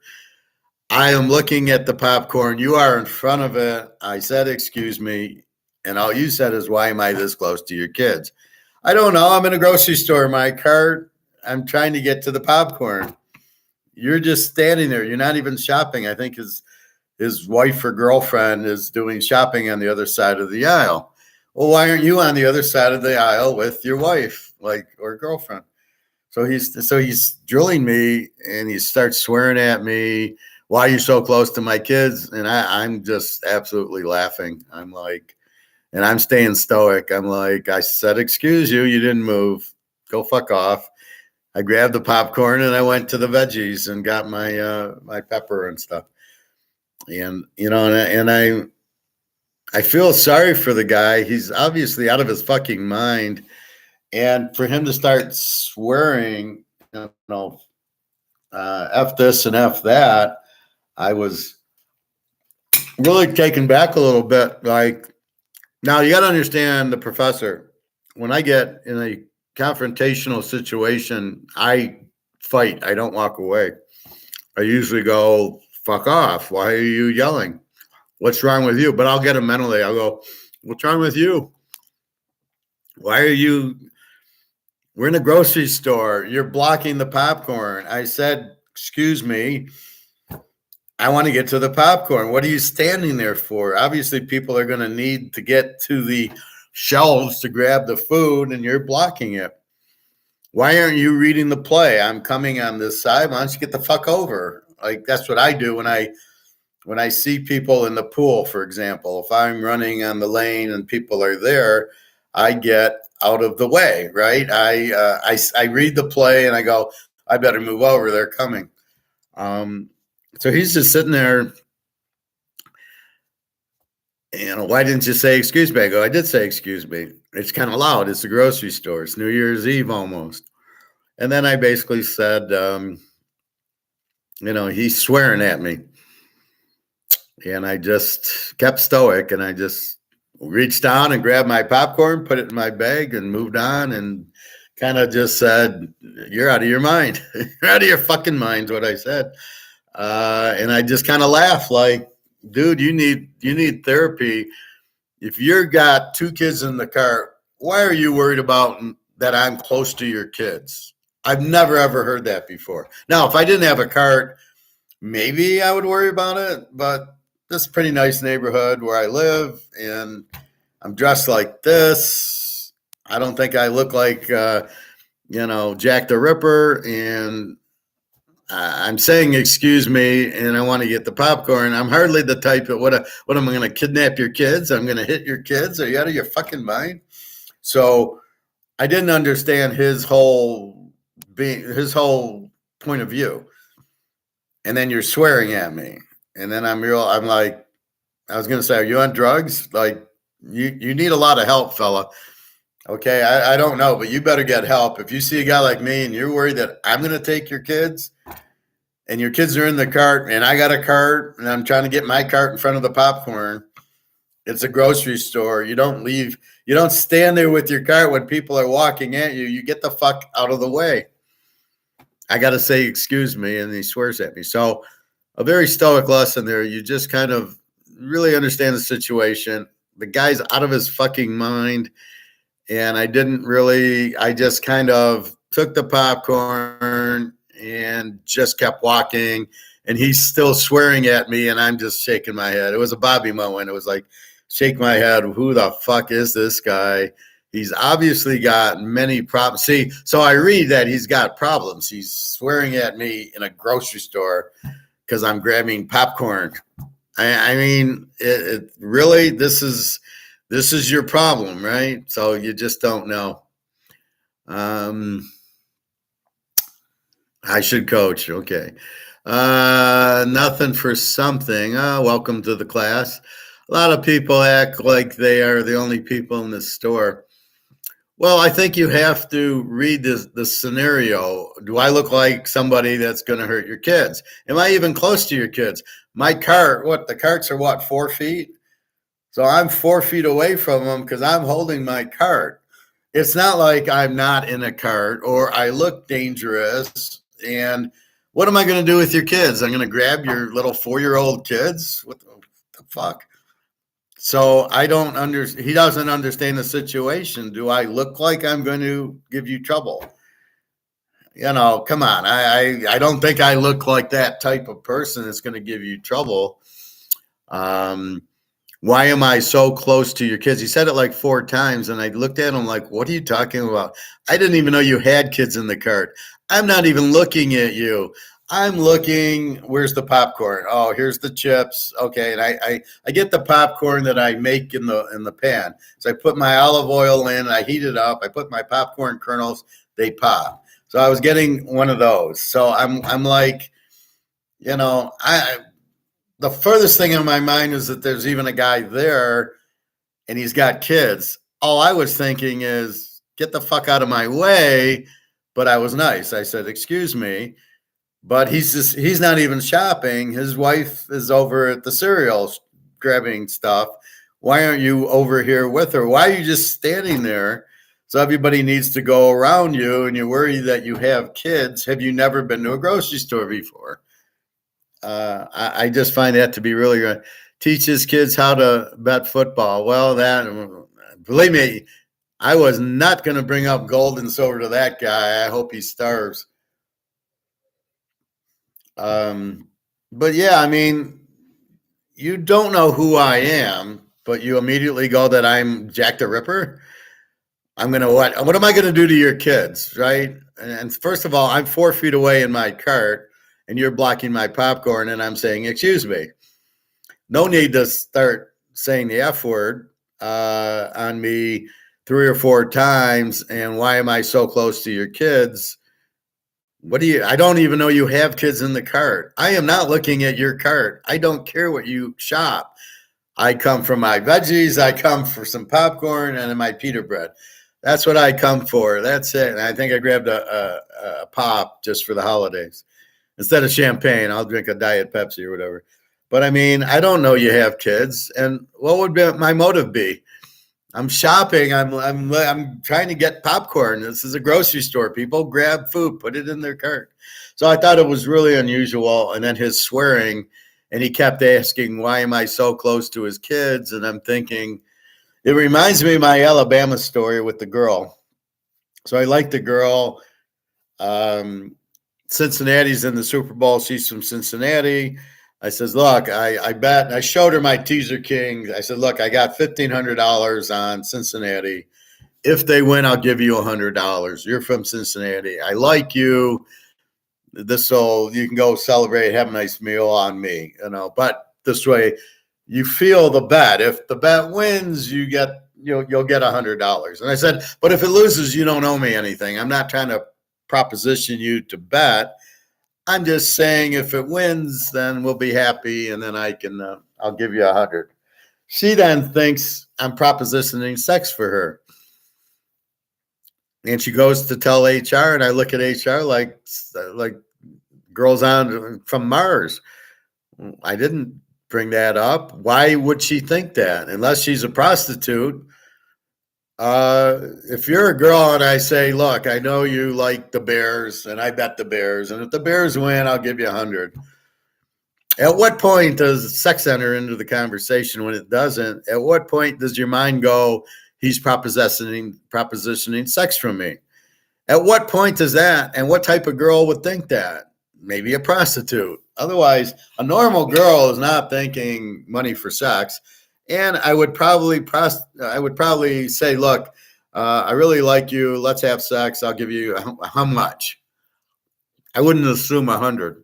But it shows you what type of girl she was. She was obviously a prostitute working at this little at Toyota, or she's been propositioned before. She probably was a prostitute because her mind went there, and my mind didn't go there. My mind was just, and we had talked for months, and I never brought it up. But she was always a really strange girl that wouldn't open up. Um, she was, I guess, being a little stoic in that she was quiet, but at some point you speak and say like, "I'm married, I'm not interested," or we can be friends, whatever. You can do that. And I love how HR goes, "Well, you're here to work, you're not here to date." And I go, "Well, yeah, I really thought I came from Detroit to Alabama to meet a girlfriend. Yeah, that was on my mind. I am here to work. But as you know, you can meet a girl at the grocery store, at work, at the car chain, at the dealership, you can meet a girl. There's no rule of you can meet a girl. Like I go to the pool to run and work out in hot tub. I could meet a girl there. I'm not trying to. I'm there to work out. But if a girl's there, and I like 2 or 3 of the lifeguards, very nice people. So I don't know what to think of them. TK, you got some legendary stories. I know. This chick sounds like trouble. Well, that's why she is trouble, right? I love that now as they report you to HR. Like, I can't talk to you directly. In other words, the question should be, well, why aren't you, are you propositioning me? Do you want sex from me? And that should have been the question. Or she should have said, you know what, I'm really not interested in, money for sex. But she doesn't say anything. She gets all upset that I'm not offering you money.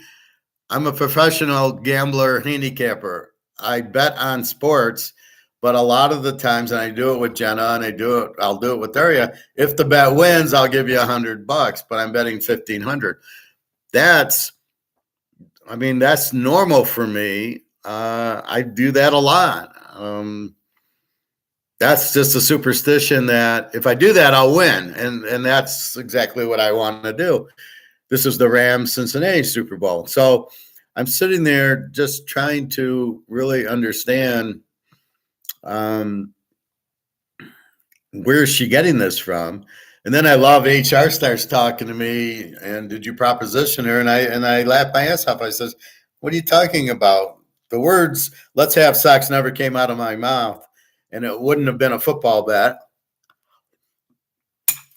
I'd have followed her downstairs and said, "Hey, I'd like to have sex with you. What do you charge?"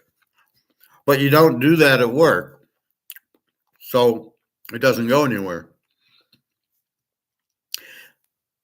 This is why I like going to Amsterdam. You go to the red light district, you see the girl, it's 60 euros, and you know what you're going to do. There's none of this bullshit. Oh, he propositioned me when I didn't. You know what I mean? So I like the best is when I was in Russia and years ago, and I see a nice girl, I start talking to her. She says, "I sell sex." And I said, perfect. Now I know exactly who I'm talking to, how much. I mean, that's perfect because because now you go to a girl and you say hello and they think you want sex with them. That one I really just scratched my head with. But yeah, that chick was trouble, and that's why I'm no longer in Alabama. It was just too weird there. I wanted nothing to do with that. I thought the whole place. Don't ever work for Japanese people or Toyota. They do not understand Americans. I don't know why they're here. Of all the places, why would you be in Alabama? But they still thought World War II was going on. And they wanted to control the Americans, and you're not controlling me. Nobody controls me. I don't control people, but I control the situation, and I control what I get in and out of, but nobody controls me. So we're walking out one day in Alabama, and it's cold, and I got my hands in my pockets because it's, and some guy from behind pulls my hand out of my pocket. He's lucky I didn't kill him. Like, excuse me, what the fuck are you doing? He's actually got my hand and pulling it out of my pants. And that was it was like, this is the first week, and I was like, okay, fuck you guys. So don't ever work. The Japanese are out of their fucking minds. This was the Toyota culture, so don't ever work there. And I was warned not to work in a Japanese place. I said, well, I work for the Germans at Mercedes, and they were fine. It took a little bit so they get comfortable with you, and you got to gain their respect. But at Toyota, I was so misused with my skill set. I had a terrible boss. She didn't know what she was doing, and the Japanese are just terrible to work for. So lesson learned: don't ever work for the Japanese. Anyway, yeah, I have those stories. But I have balls, so I'm not afraid to go up and talk to people but I'm very good at getting my surroundings. So like the guy yesterday, I did not feel threatened by him. I felt sorry for him. He's obviously out of his fucking mind that if you see a guy like me coming and needing popcorn and needing to get to the shelf, and you think, why am I close to your kids and you're swearing at me? Wait till you get some bad guy at, get a Madoff type of person. He'll fucking kill you. I mean, what are you? You don't have a clue what you're doing. You're at a grocery store. Get out of the fucking way. You don't just stand in front of a section and not realize that. Even in the locker room, okay, when I'm after swimming, and now I showered, now I'm changing into my clothes, and somebody comes and I'm in front of his locker. I know that a lot of those guys don't use locks. So there's no lock in front of a locker. I assume it's okay. Then some guy comes and he's got his clothes in the locker without a lock. So first I think he's insane, but secondly, I can understand he needs to get in. So I move over and let him get his, I understand the situation, just like I do in football, just like we do in gold and economics. And that's the key to it, is understanding the situation. That goes back to the Titanic. The boat hit the iceberg. So let's understand the situation. Water's coming in. Water coming into a boat's not good. It's going to sink. Let's get off the boat now, instead of waiting for the boat to get full of water and sink, right? So let's not do that. So that's really what it is, that understanding the situation. And that's mostly what I try to talk about with inflation. You have to identify what it is. The boat has hit the iceberg, water's coming in. That's the problem. The solution is get off the fucking boat. The government's printing money. So what happens? Water comes in. The money gets ruined. It's worthless. There's too much of it. It's supposed to be limited. It's not. That's why they mark the cards 50 count, 100 count. So if the government keeps printing the money, it's worthless.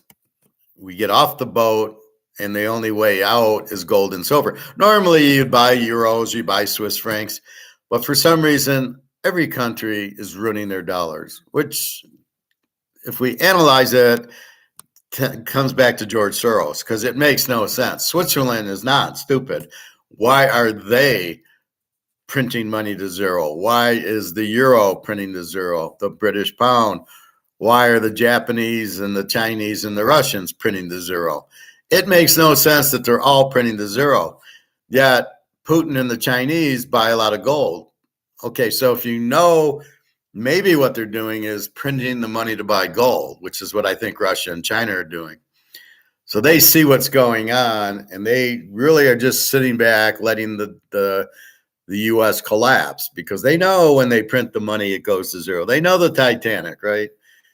So, but this is the scenario and situation that I'm teaching you about. When you see them print, it makes the value of the dollar go to zero, and you're only out is gold and silver. So it's a very logical step, right? I'm at the grocery store, somebody's coming, I got to move out of the way. Very logical. Or in the locker room, somebody wants to get in the locker. He doesn't need to tell me anything. I can see him. I just move over. So in the situation with the dollar, I'm telling you that Your option is A, gold, B, silver, period. You don't have another option. But I do see we hit the iceberg. I do see the dollar being printed to death, and ignore all the other and all the dollar stuff you should get out of, like stocks, bonds, houses. Keep your house, but don't buy a new one. Interest rates, and get out of the banks, because the banks are all collapsing because of the inflation. Interest rates go up. So as you're printing the money, that's the inflation, the printing of the money. So the best way I can tell you is you got 100 grand in the bank. Now, as they print the money, it's worth 60,000, 40,000, 20,000. And you'll sit there and you don't understand. You can't comprehend. No, I got 100 grand in the bank. But what does your 100 grand buy you? It buys you less and less of groceries and rent and utilities all go up as the dollar drops. That's what you don't understand, is the 100 grand isn't worth the 100 grand anymore. But you see, I got 100 grand at the bank. I see, I better get the fuck out of the 100 grand. I better get the fuck out of this 100 grand. So I got 100,000 of this. This is what they're worth, a penny. I got to get out of this. Oh, and everybody's mad at Comex for staying low, but I can still buy 50 ounces of gold with my 100 grand. Thank you. And the gold being kept down, sort of like this is perfect. They're like holding the elevator before it goes to the moon. They're holding the elevator at 2,000 an ounce, and we can take advantage of it and buy and get out of our dollar that's worth nothing, but we still get the full value of it. So gold at 2,000 an ounce should be 10 at least right now, based on the dollar losing the value. If gold's pegged to the dollar and the dollar went from here, gold should go to there. But they're keeping the price down, so we won't know. So we don't know our 100 grand's worth 1,000. We don't know gold's 2,000 is really worth 25,000. So we're in the dark on that if you don't know. If you don't know that the Titanic hit the iceberg, if you don't know that the iceberg hit the Titanic and the water's coming in and you're going to sink, then that's something you need to understand. Oh, shit. You know what? When you hit an iceberg, puts a hole in the boat and the water comes in. So if you don't understand that concept, you know, you better ask the captain, right? So if we hit the ice, does water come in and the boat sink? Okay. Same thing with the dollar. Oh, you mean if they print it and print it and print it, does that mean that the value goes down and it's not worth anything? And then we got to get our money out of the dollar. And then normally you would have bought British pounds or something, but we can't. All of them are the same. Therefore, gold and silver, which are still cheap and haven't gone up yet, are what the point is, right? So they're very cheap. So you want to get in on because they're on the first floor, right? The Mahomes card, let's say, is 5,000. It's already on the 10th floor. It's already moved up because this is at market. So this is not sitting where gold sitting at 2,000 should be 20. This is 5,000. This has already gone up, right? So I'm not catching it at the bottom floor. And that's what you got to understand. Greg John, a guy at my gym was harassing me, and I told the manager to have him leave me alone, and he didn't. He did this to another guy, and then they finally kicked him out. The way you handle this, Greg John, is basically he's harassing you, you ignore him. I can't harass you if you ignore me. If you just pretend he's not there and just do your thing. Maybe you avoid him. Maybe you see him on the right side. You go on the left side. You don't let him get inside of you. You don't let him bother you. You just become stoic. You grab your emotions. He ain't even there. And he'll stop harassing you because he can't harass you. I don't know what he was doing verbally or whatever, but there's nothing he can do to you only if you allow it. So if you just ignore it, there's nothing he can do. All right, 12:45. One more look around.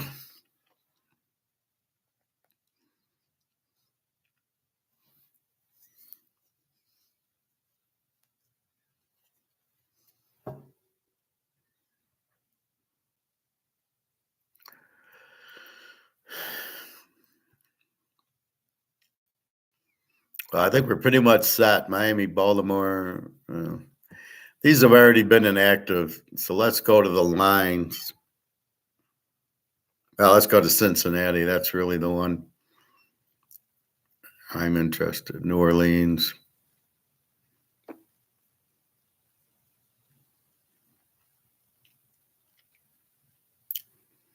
Yeah, Chase is still questionable. Okay. Let's go to the line.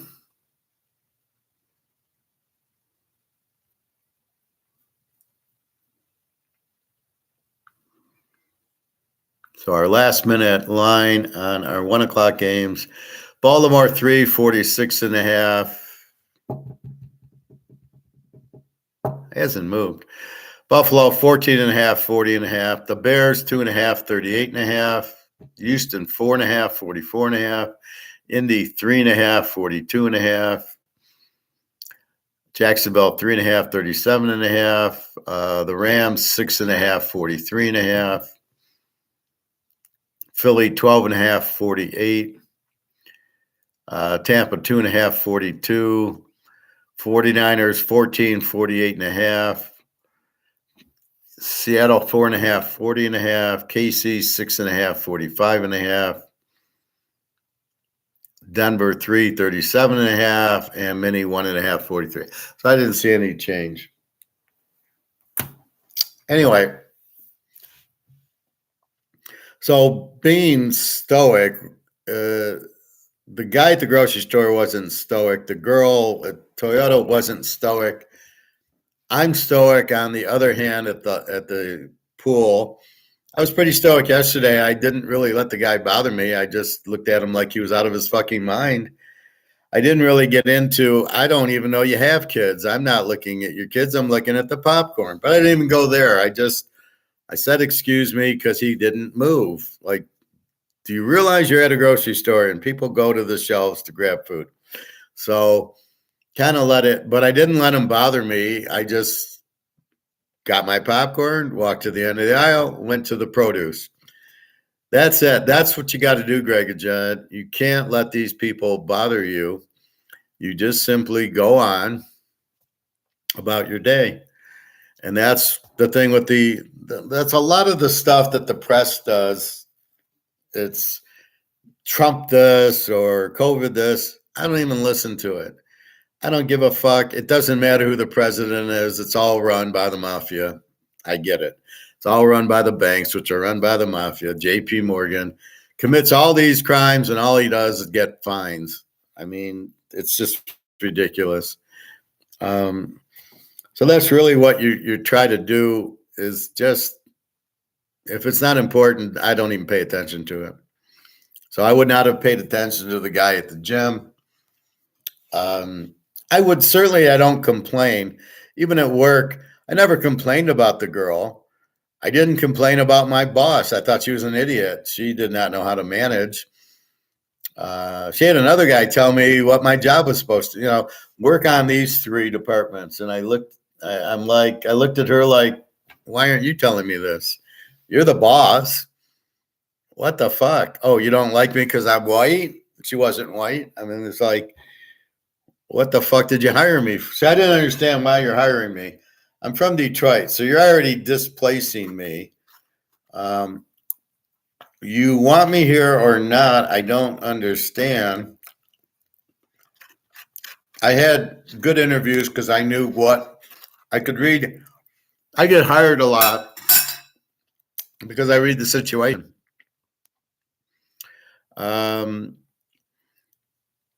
I could see where they're going with their questions, why they're asking them. Mostly, you should be asking me so you'll know I can do the job. Have you done a budget before? Do you know Excel? Because they want to know is if we hire you, can you do the job? That's it. That's how I got the job at Harley and at Mercedes and everywhere else. I basically ignored all their questions and said, yeah, I've done budgeting. I've done Excel. I'm very good at SAP, whatever. I'm very good at it.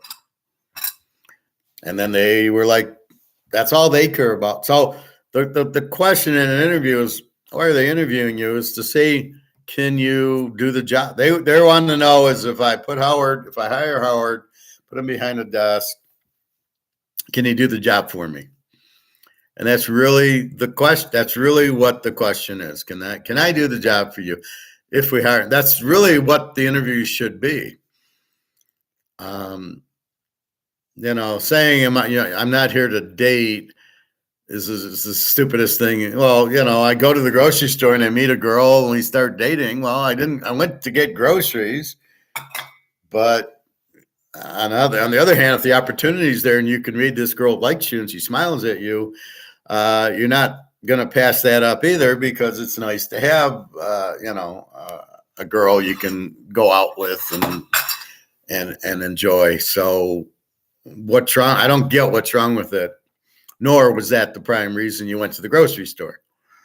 So I thought that was just stupidity from the HR people. But I'm glad I'm not there. I hated it.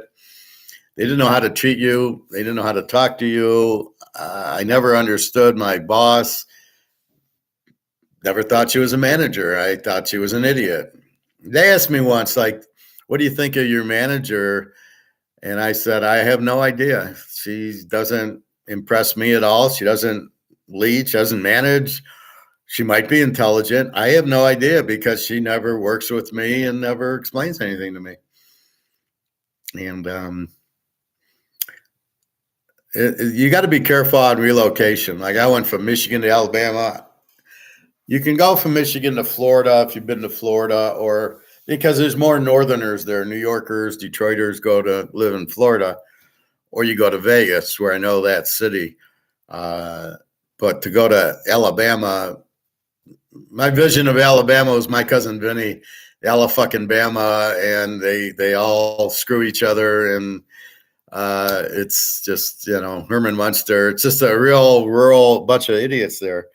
So that's kind of my view of Alabama, and it didn't change working there.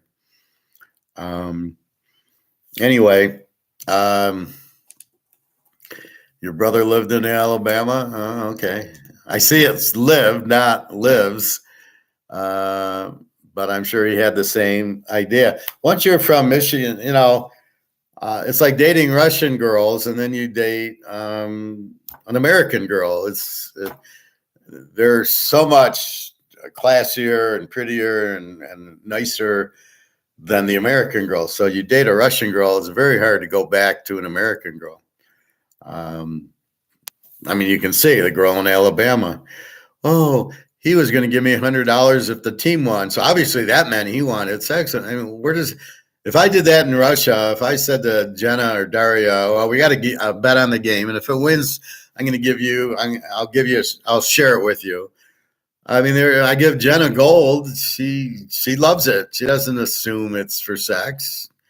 But she's a girlfriend. So I every time I meet her, here's some gold. I'll do the same with Daria when we finally meet, when she finally gets her passport renewed. But that's what you're looking at. So again, we talked about marketing yesterday, which is basically just creating a demand in a market. I want to make pens, so I got to market that I have a pen. I got to figure out the selling price. I need my cost. So if it costs me $1, I got to sell it for $2. Can I do that? Oh, look at this nice pen, and create a market for it. That's what marketing is. It's really creating a market, which is basically creating demand for your product at a selling price. So I have a pen, but if I can't sell it, I don't have a market. If nobody wants this pen, there's no market for it. There's no demand. So marketing is basically, is there creating a demand for your product? And then you're trying to price it at over cost. So it costs 10. I got to sell it for 15. That's marketing. That's finance. That's economics. Economics is the market. What's my competition? What does this go for in the marketplace? Now, generally, you're selling something that somebody else is already out, but you could get a new product. Well, like me selling football picks, I got to see what the other guys are selling them for, but then they're not in my league, so I don't worry about them. If they sell one pick for 35 and I'm selling you 10 picks for 100, you're getting a much better deal with me because I'm actually able to pick. I'm actually accurate. I actually go 75, 80%. I actually win. I actually post my history. I give you my games now, not after they're played. I'm not Madoffing you. And I give you the insights. So it's worth the extra money. If I was 35 and the guys, you'd look at me funny going, well, he doesn't have a lot of confidence in himself. He's selling it for 35. And I don't sell one game. And one thing I wanted to show you is this.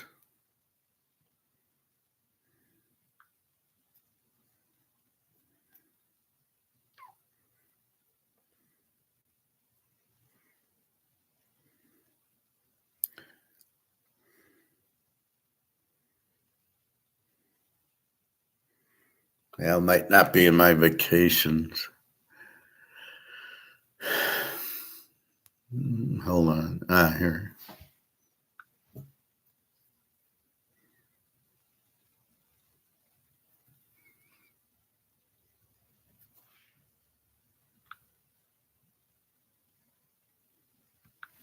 Okay.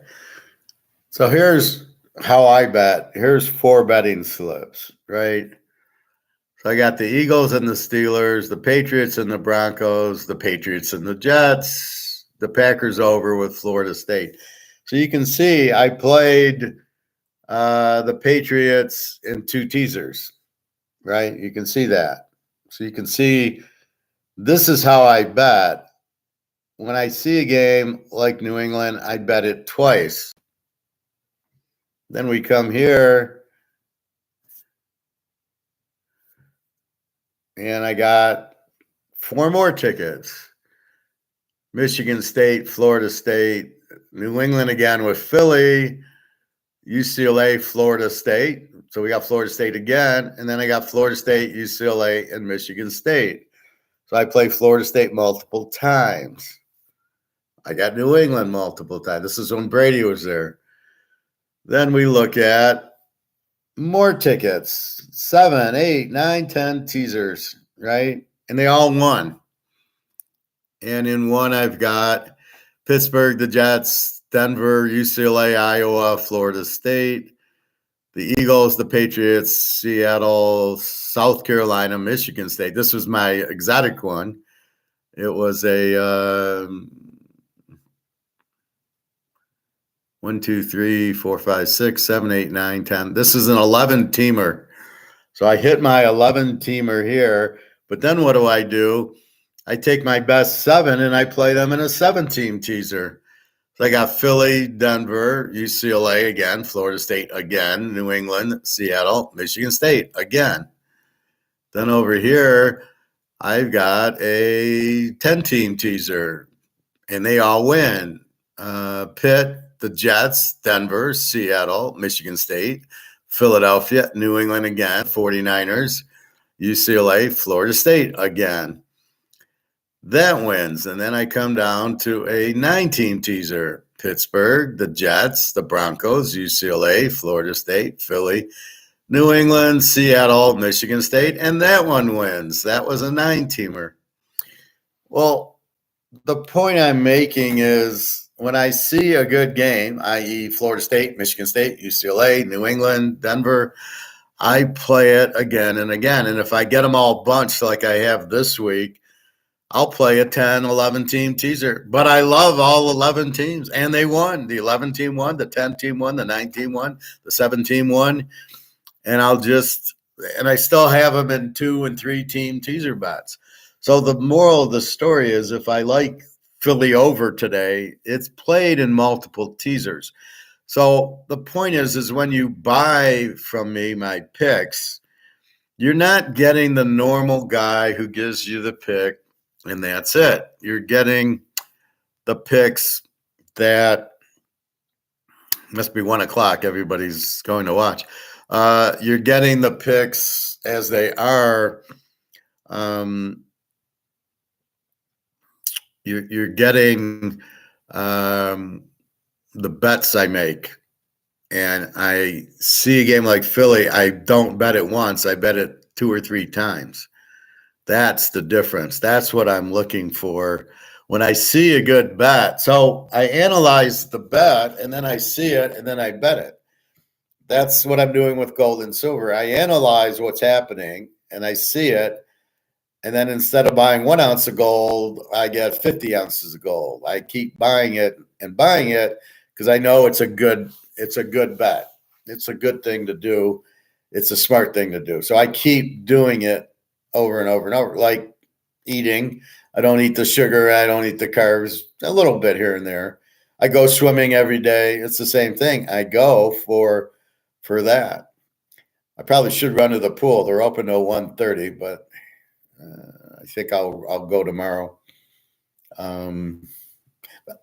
By the time I get there, it'd be 1:15. I might go tomorrow early because this is 1:00 on a Sunday. That's going to be later. So maybe I'll go to the gym tomorrow. But that's what you do. When you see something that's good, like Microsoft stock or a stock, don't just buy 10 shares of it. You buy 100. You keep buying it because it's a good thing. You've analyzed that the money's going to zero. You've then analyzed that gold and silver are the only play. You can't go to the Swiss franc or the British pound or the ruble or anything else. So you realize the only play is to get out of the dollar, and then the only play out of the dollar is in the gold and silver. Once you realize that, you then can go to, you're in it, but you don't buy 1 ounce, you buy like I bet, you buy 10 ounces, you buy 20 more, you buy another 10. I got more money. I'm going to buy more gold. It's because it's such a sure bet that you want to capitalize on it. I had Florida State in 15 teasers because I loved them -1. I mean, it was a joke. And it won. I mean, and fancy that, it won. So that's really what you're trying to do. And that was like a field play. I looked at the line, Florida State -7. I go, Florida State -1, this team, this offense, this defense. So once I saw that, I had the feel that Florida State -1's a winner, and I bet it and bet it and bet it. And I knew it was going to win at that point. 11 -5, I had no feel on. I would, if it started at 11, I wouldn't have bet it. But at only winning by 1 was required. It's sort of like the Dallas game. I would have played it over, but because it was only 5 or 4.5, I got it, and I get 1.5. All I got to do is win, and they lost 2 in a row. Now, a team that lost 2 in a row played like that is not a very good team. So I knew that was where to go with it. But anyway, that is I'm going to end the class because it looks like people are watching the games. Keep an eye out for gold and silver Tuesday. It's the new year. Russia takes over BRICS. Right after a holiday is when it jumps normally. So I don't know if it'll be this quick, but soon you're going to see gold really go. And they'll blame Putin. And they'll blame the inflation on Putin, even though they're the ones who did all the printing and the debt. So as long as you see the debt, you're fucked. Inflation is not down. It's 20%. We're in the middle of a recession, going towards depression. There's a lot of layoffs. The banks just laid off 60,000 people. Well, because really, who are they going to make? They don't have anybody to loan the money to. if they even have any money, because they made all these bad investments in the bonds at 1% that now at 5%, they're worth half. So you buy a bond at 1%, it's $100. You buy a bond at 5%, it's at $60. So now they got to sell their bonds at 100 and buy them back at 60. They're fucked. So you're going to see a lot of bank failures, big recession. We're already in, but they don't want to say anything because it's an election. So they want to make Biden look good. So he says everything's fine, no inflation, no this, no that. And it's all a bunch of bullshit. So keep that in mind. And anyway, I guess that's it. Let's go watch some football and have a happy new year. Whatever you do tonight, be safe. Have your drinks. Just so be okay, and just enjoy. It's a day to enjoy. And I don't know. I might go play poker tonight. Otherwise, the girls are all in Europe. So this is the only negative about the girls in Europe. Normally I'm with Jenna, but we went to Germany early December, which I was surprised that she went to Germany in December. Like, well, I can't go to Germany in December and then go to Greece Christmas and New Year's. So what the fuck? Anyway, be careful of crazy guys in the grocery store, worried about their kids. Just be very leery. Keep an open eye because people are going to get hurt by this recession, and you don't want to get stolen or hurt. So just be careful. Just go at odd times when there's not as much traffic, and you can get in and out and no danger. Just be careful. All right, everybody. Well, Happy New Year's. Free picks, Philadelphia with Alabama. Look for KC under later, Green Bay tonight. All right. Have a nice day. www.teaserking.com. Again, I got like 5 locks going today and Alabama tomorrow. All right. Take care, everybody. I do have a lock tomorrow with Alabama and a college game.